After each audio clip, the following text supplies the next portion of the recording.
So I'm sure you noticed Neil Degrasse Tyson's picture in the thumbnail, and that's because he was actually the inspiration for this video. But to be clear, I am not here to start internet beef with one of the smartest men in the world. I mean, seriously, let's face it, Neil has forgotten more than I will ever know. Plus, I'm a big fan and have been a subscriber to his channel for many years. But with that said, however, I do have a bone to pick with the world's most renowned astrophysicist. And that's because I was We interrupt this program to bring you a special report. 2 astronauts stranded in space. What's up with that? You've been up there since last June. How are you doing? We're doing pretty darn good, actually. You know, we've got food, we've got clothes. We have great crew members up here. You know, of course, it was a little bit longer stay than we had expected. Where are our 2 stranded astronauts? In the International Space Station. 400 square feet. Plenty of people are living in 400 square feet right here in Manhattan. So that's not cramped quarters. Oh, there's a half dozen other astronauts already there in the space station. No, there's other people they can go play with. What will happen between now and March 12th when you're expected to depart? We bring crews to and from space station. We have a cycle of period of time where those things take place. And to alter that cycle sends ripple effects all the way down the chain. If I were one of those 2 astronauts and I get the call from NASA, we can't take you down on the Boeing Starliner. You got to wait 6 months. My reaction would be, cool. I get to spend more time in space. Do you feel you've been abandoned? We don't feel abandoned. We don't feel stuck. We don't feel stranded. I understand why others may think that. Now we have 2 astronauts who are being forced to spend more time in space. They're astronauts. I assure you, they love space. My daughter's at college. My oldest, my youngest is a senior in high school. I'm missing her senior year. That's the lowest, the downest point for me. You know, their lives have been altered too. You know, since I've been here, we've had a hurricane hit Houston. I had to replace my roof. Tree fell down. Neighbors from and people from church came and cut it up and hauled it off. People cut my grass, all that. So thanks to all of them. How often, Bonnie, do you get to talk to Sunny and hear how she's doing? Every couple days. In fact, I just spoke to her this morning. She said she could hardly wait to come home and see me and her husband and the rest of the family and get out and do some things. Traveling around. That's what she wants to do.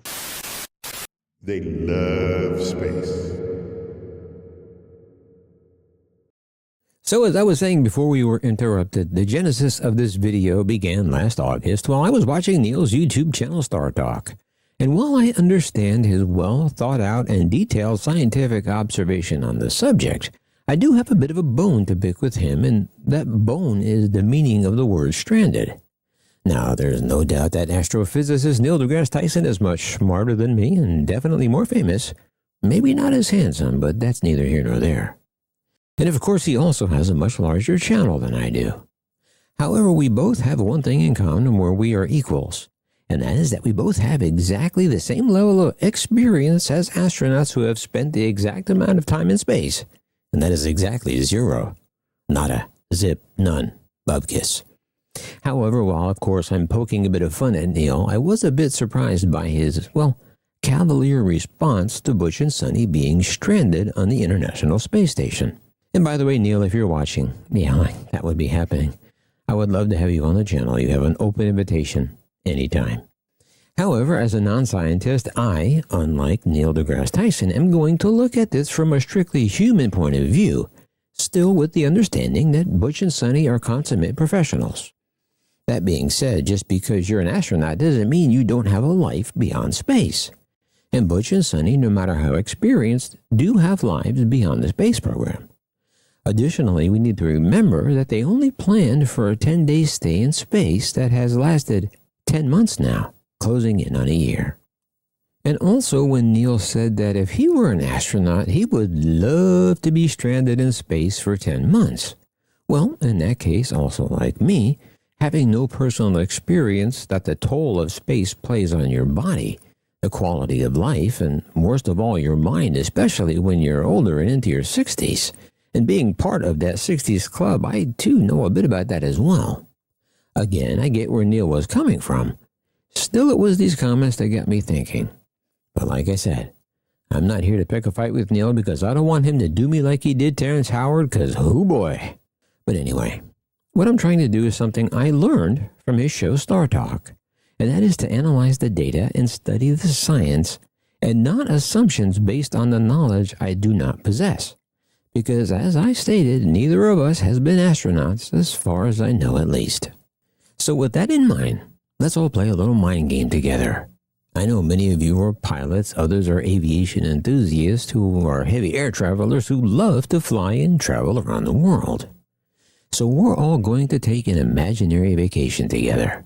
You, me, Neil Degrasse Tyson, and about 400 other imaginary passengers. However, unlike Butch and Sunny, who are stuck in a 400 square foot Manhattan-sized apartment, as Neal stated was, quote, plenty of room, we are all going on a 1-week vacation to Tahiti on the sexiest plane in history, a Boeing 747. Only unlike Butch and Sunny, our Boeing vehicle actually works. Well, sort of. But keep in mind, we only packed for a week.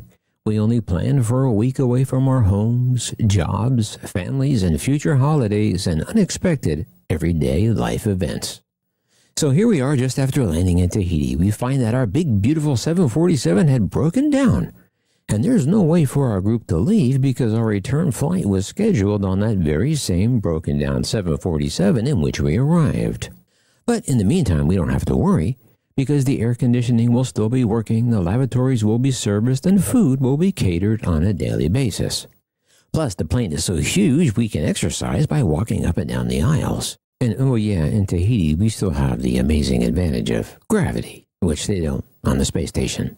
But hang on, because there's one more very important layer to add to this scenario, and it's a big one.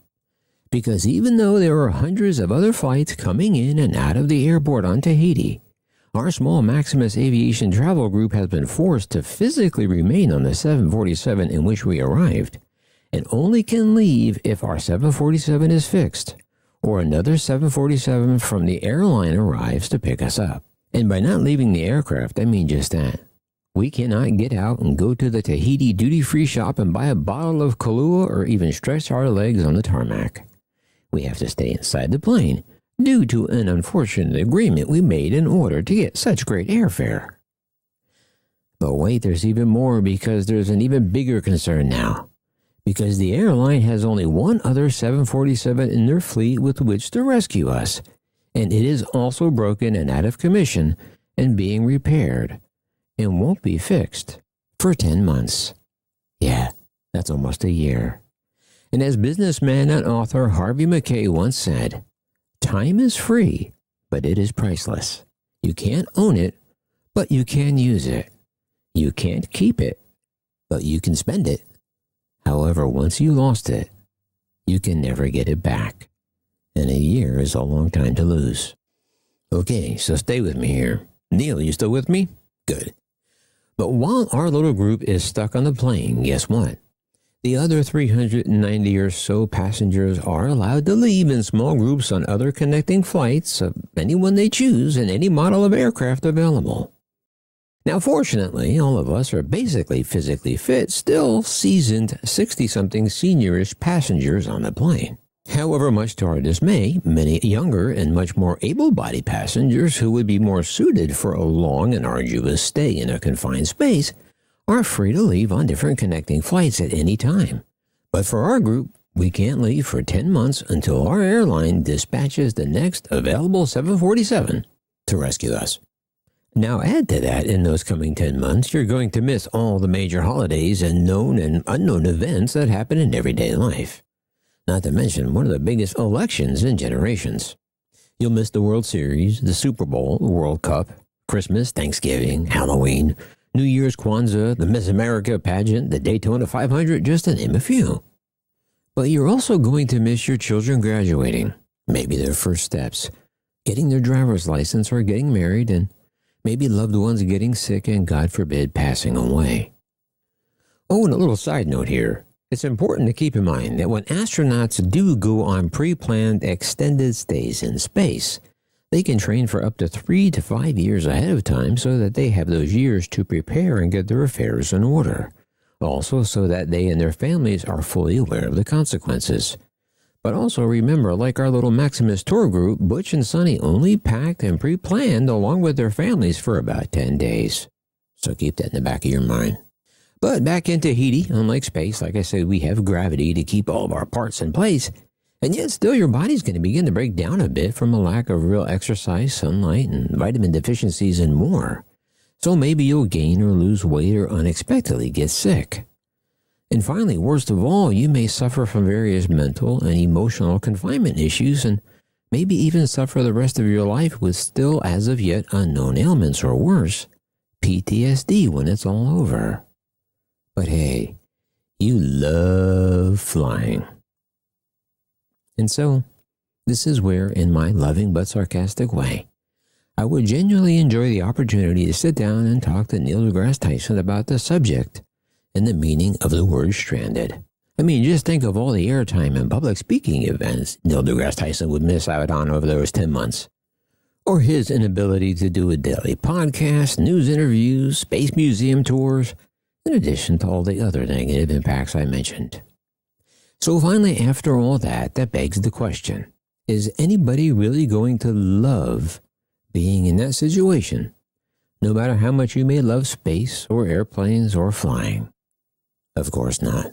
But I'm sure you can and will endure it just as Butch and Sunny are and have been. But the real question here isn't could they, because of course they could. But the more important question is, should they? And my answer to that is no. And as for NASA, they should have never put them in that situation to begin with. And Butch and Sunny didn't have to be stranded. Yes, I said stranded in space all this time, because all NASA had to do months ago was just make a simple change in the flight schedule and bring home 2 of the most decorated astronauts in the space program. So then why didn't they do it? Was it for petty political reasons? Maybe yes, maybe no. I don't know the answer to that. And yes, recently Elon Musk said he offered to bring them home sooner and NASA told him no, but something NASA strongly denies. So that may or may not be true, and frankly, I don't care.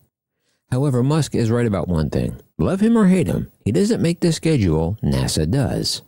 So he couldn't arbitrarily just launch a SpaceX rocket to the ISS. Well, not until recently anyway. But do I believe that then President Joe Biden told NASA not to bring them back on SpaceX? No. But even if he did, NASA still should have brought them back. At the same time, if President Trump were to issue a similar order, NASA should ignore that also. Because either way, NASA had the responsibility to rearrange the schedules and bring Butch and Sunny back home as soon as possible, even knowing Butch and Sunny are team players and wouldn't want that. And let's face it, while the ISS was once a great way to gain scientific knowledge about space, it's at the end of its life. NASA has already awarded SpaceX the contract to destroy it. So what kind of experiments could be so important that Butch and Sunny needed to have been put through this hell? Well, for example, here are a few. How about growing sunflowers in microgravity? Or studying the behavior of headless flatworms? Maybe observing how the smell of roses changes in space? Or testing the resilience of tardigrades in space radiation and analyzing how colloidal dispersions behave in zero gravity? Yeah, like I said, not exactly curing cancer anymore. And look, I get what Neal was saying about how Butch and Sunny are professionals and they would never complain about their situation. And I agree with him. Butch and Sunny are pros and I would expect nothing less. And he wasn't wrong because indeed Butch and Sunny are not stranded in the strictest sense of the word, and both are 2 of the most experienced astronauts and aviators at NASA. And to be sure, this topic is just about as divisive as any other topic in America these days, especially on social media where people both famous and anonymous alike will always comment and tell you how they can do your job better than you. Trust me, I know. But you expect that from everyday trolls, but again, I think it's more unusual coming from a professional scientist. And so Butch and Sunny are not technically stranded, but they were indeed, well, pick your adjective. Call it abandoned, deserted, jilted, or dare I say marooned. Either way, the fault doesn't lie with Joe Biden, Donald Trump, Elon Musk, or Neil deGrasse Tyson, but falls squarely at the feet of NASA, plain and simple. But the real issue is that NASA has a lot of money invested in Boeing and its failed Starliner, and that's a big expensive egg to have on your face. Also, other commercial agencies have paid big money for their turn to go to the space station before it's finally deorbited. And simply for the sake of scheduling and big money paying customers, they sacrifice 2 of their best astronauts and test pilots, all the while shuttling much younger, stronger, and less experienced astronauts back and forth, while leaving Butch and Sunny up there to wait indeed, and in Sunny's case, becoming quite ill in the process while doing so. But hey, NASA knew Butch and Sunny were the best of the best and team players and would never feel right about getting special treatment, even though they have earned that special treatment. And hey, they paid their dues. That's kind of why they're test pilots now and not long-term astronauts anymore. Their new roles as test pilots is kind of a reward for their long-standing tenure in the space program. So you're never going to hear Butch and Sunny complain because, as they say, they knew what they signed up for. But still, NASA knew for years that the Starliner was a defective ship and should have prepared for just this scenario, a backup plan. At the very least, making sure they had the proper pressure suits along with them for a return trip on the next Spacex to bring them home should the need arise. But NASA didn't even include those. But all the warnings were there, and just to recap some of those warnings.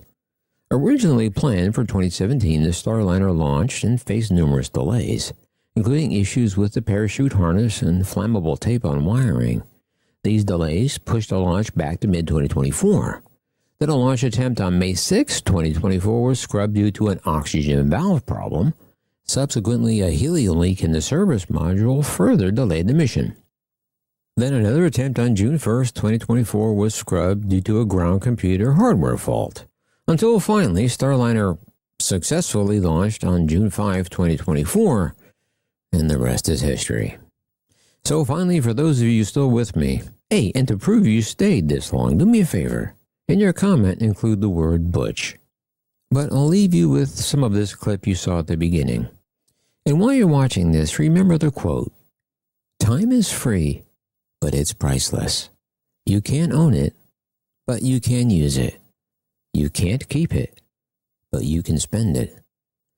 However, once you've lost it, you can never get it back."